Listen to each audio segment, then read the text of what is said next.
örerken birleştirmek çok zor oluyor diyenler için kolay bir yöntemle motif halinde papatyaları birleştireceğiz. Nasıl birleştireceğiz? Kenarında ne işlem yapacağız? Detaylıca anlatıyor olacağım. Şimdi renkli ipimizi kenarda yapmış olduğumuz, kullandığımız renkli ipimizi alıyoruz. Herhangi bir köşesinden ipimi alıyorum, sabitliyorum. Bir sık iğne yaptım. Şimdi alıyorum. Önce bunu birleştirelim. Diğerinin köşesinden bir sık iğne ile birleştiriyorum. 1, 2, 3, 4 zincir. Şu ipi şöyle arkaya atalım. Şimdi bu aradaki boşluğa atlıyorum. Tam ortasından bir sık iğne. 1, 2, 3, 4 zincir. Şöyle tutalım. Tam karşılığındaki boşluğa ortalayalım ve sık iğne ile birleştirelim. 1, 2, 3, 4 zincir. Bu parçaya geçiyorum. Buradaki boşluktan sık iğne ile birleşiyorum. 1, 2, 3, 4 zincir. Karşıdaki boşluktan sık iğne ile birleştiriyorum. 1, 2, 3, 4 zincir. Köşeye geldim. Sık iğne. Şimdi burada zincir çekmeden diğer köşeye sık iğne ile birleştiriyorum.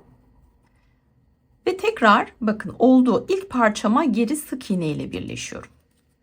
Sık iğne yaptım. Köşeye sık iğne yaptım. Tekrar bulunduğum parçaya, ilk parçaya sık iğne yaptım. Diğer köşeye alalım şimdi. Bu kez oraya sık iğne ile birleşiyorum. 1, 2, 3, 4 sık iğne. Araya sık iğne. 1, 2, 3, 4 zincir. Aldığımız parçanın boşluğuna 1, 2, 3, 4 zincir. Karşıya 1, 2, 3, 4 zincir. Öbür kar 1, 2, 3, 4 zincir. Köşedeyiz. Sık iğne. Diğerinin köşesine sık iğne. Tekrar bulunduğumuz yere bir sık iğne yapıp bitirebiliriz. Bakın bu şekilde karşılıklı birleştirmiş olduk. Buradan buraya birleştirdik. Diğer parçaları da birleştireceğiz. Buradan ipimi kesiyorum. Şöyle sık iğne ile sabitledim. Köşeyi birleştireceğiz. Aradaki boşlukları birleştireceğiz ve en sonundaki trabzanı birleştireceğiz. Şimdi buradan karşıya sık iğne. Sonra tekrar elimde tuttuğum parçaya sık iğne. 1, 2, 3, 4 zincir. Benden tarafa bir sık iğne. 1, 2, 3, 4. Köşe parçasını alıyorum karşısından. 1, 2, 3, 4. Elimdeki parçadan. 1, 2, 3, 4. Köşe parçadan. 1, 2, 3, 4. Köşeye geldim. Sık iğne. Bakın burada 3 tane dörtlü trabzan yapmıştık. Onun köşesinden bir sık iğne ve tekrar parçadan bir sık iğne. Bu şekilde birleştirdik. Şimdi buraya da bir köşe parçası gelecek. Dolayısıyla buraya geçeceğiz. İlk trabzanın tepesine sık iğne, elimdeki parçaya sık iğne. 1, 2, 3, 4 zincir. Elimdeki parça 1, 2, 3, 4 zincir. Şöyle ters olmasın. Köşe parçası. Yani 1, 2, 3, 4 zincir. Elimizdeki parça 1, 2, 3, 4 zincir. Bakın şöyle ilerliyoruz. Köşe parçası 1, 2, 3, 4 zincir. Şimdi geldik. Önce bir şöyle koyalım. Nereden bağlandığımızı da görmeniz adına. Şimdi buradayız. İlk önce buradaki motifin köşesine sık iğne yapacağız.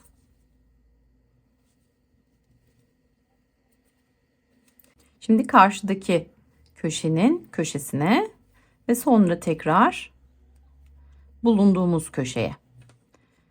Şimdi buradan da bu parçaya geçeceğiz. Zincir çekmeden geçiyorum. Ve birleştirmiş, tamamlamış olduk bakın. Şimdi buradan zincir çekerek devam edeceğiz. Bakın bu şekilde birleştirmiş olduk.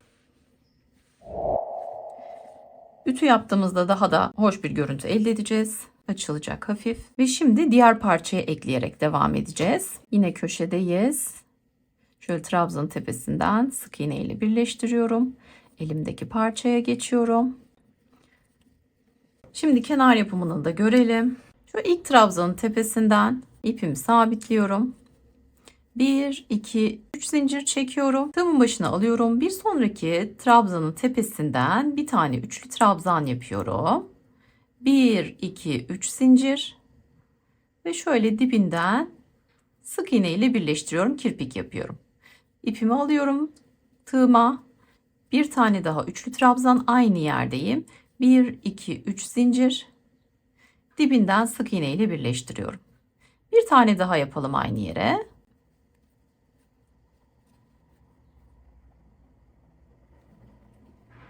Şimdi 1, 2, 3 zincir çekiyorum. Boşluğun ortasına batıyorum. Sık iğne ile birleştiriyorum. 1, 2, 3 zincir çekiyorum. Buradaki sık iğnenin tepesinden üçlü trabzan yapıyorum.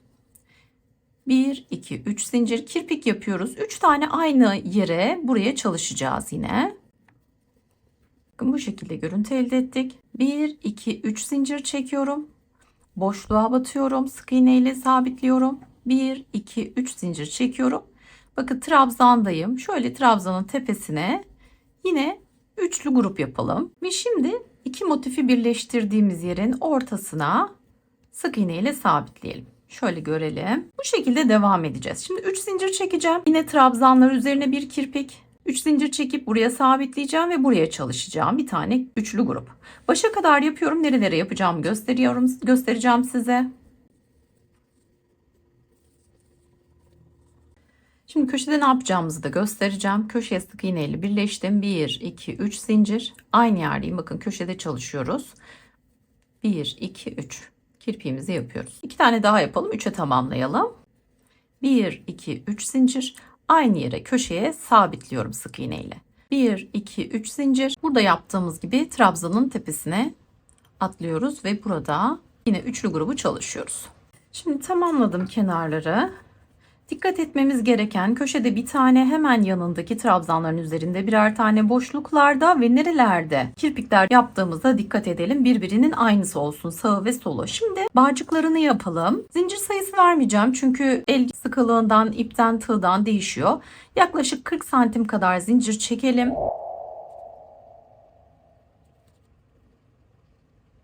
Bağcığı bitirdikten sonra sık iğne ile devam ediyoruz. İlmek alıyorum ve sık iğne yapıyorum. Boşluk bırakmadan, örgüyü aynı zamanda büzmeden de sık iğne yaparak devam edeceğiz. Ve bir bağcık da buraya çalışacağız. Ütüledikten sonra da ölçülerini veriyor olacağım size. Parçayı tamamladım, ütüledim. Öncelikle şöyle bir kenar örgüsünü gösteriyorum. Ütüleme yaparken de dikkat etmeniz gereken, başlamadan önce ütüye çekiştirin. Yerleşsin ilmekler yerlerine. Buralarda sık iğnelerin etrafından alarak ördük. Hareketli. O yüzden yerleştirin önce. Sonra örgünün arkasına çevirin. Bir bez koyup üzerinden hafif buharla ütüleyin. Çok fazla bastırmayın. Motifleri bozulmasın. Bu noktalara dikkat ederek hoş duruşlu bir bandana da elde etmiş olacaksınız ütü dokunuşuyla. Hemen ölçülerini de vermek istiyorum videoyu kapatmadan. Geniş yerinden 40 santim. Şöyle ucuna doğru ölçelim. Yaklaşık 26 santim. Bağcıkları da zaten 40 santim olarak söylemiştim yaklaşık. Henüz izlemediyseniz kanalımdaki diğer bandana videolarımı da izleyerek örebilirsiniz. Bir sonraki projede görüşmek üzere. Hoşça kalın.